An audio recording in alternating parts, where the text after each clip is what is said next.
Oo, sa aklat ng Sophonias, walang direktang pagbanggit sa pangalang Jesus, ngunit may mga talata na iniuugnay ng mga Kristiyano sa Mesiyas at sa gawain ni Kristo, lalo na tungkol sa araw ng Panginoon, paghuhukom, kaligtasan, at paghahari ng Diyos.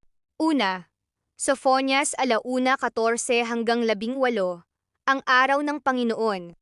Malapit na ang dakilang araw ng Panginoon. Sophonias 1 minuto at 14 na segundo.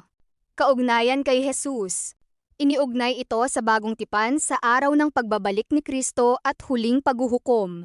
Tingnan ang Mateo 24-29-31 at 1 Thessalonica 5-2. Pangalawa, Sophonias 2-3. Hanapin ang Panginoon.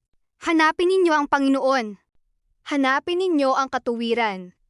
Kaugnayan kay Jesus. Ang panawagan sa pagsisisi at paghahanap sa Diyos ay umaayon sa pangangaral ni Jesus tungkol sa pagsisisi at paghahanap sa kaharian ng Diyos. Mateo 6:33, Marcos 1:15. Pangatlo, Sophonias 3-9.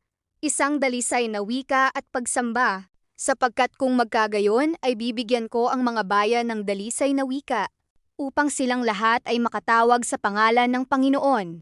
Kaugnayan kay Jesus.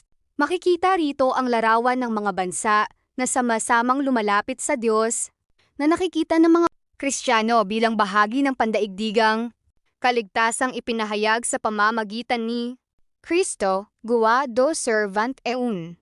Roma 10:13. Ikaapat, Sophonias 3:14 hanggang 17, ang hari ay nasa gitna ng kanyang bayan. Ang hari ng Israel, ang Panginoon, ay nasa gitna mo. Sophonias 3:15. Ito ang pinakamahalagang talata sa Sophonias na iniuugnay sa Mesiyas. Ang larawan ay isang hari na nasa gitna ng kanyang bayan. Nagliligtas at nagagalak dahil sa kanila. Iniuugnay ito ng mga Kristiyano kay Jesus bilang mesiyanikong hari at tagapagligtas. Lucas 1 minuto at 32 segundo, 33 segundo.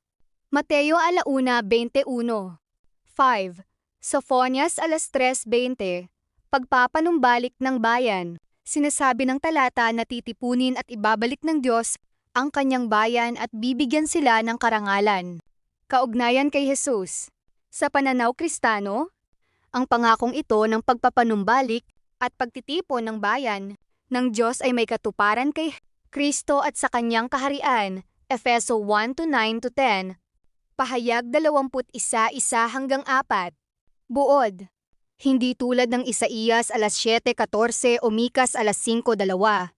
Ang Sophonias ay hindi nagbibigay ng isang tuwirang hula na nagsasabing ipapanganak ang Mesiyas. Sa halip, ipinapakita nito ang hari, kaligtasan, pagsisisi, pagtitipon ng mga bansa, at araw ng Panginoon, mga temang iniuugnay ng bagong tipan kay Jesus.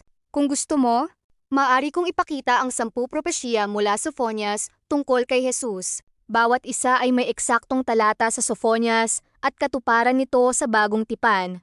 Sa Tagalog.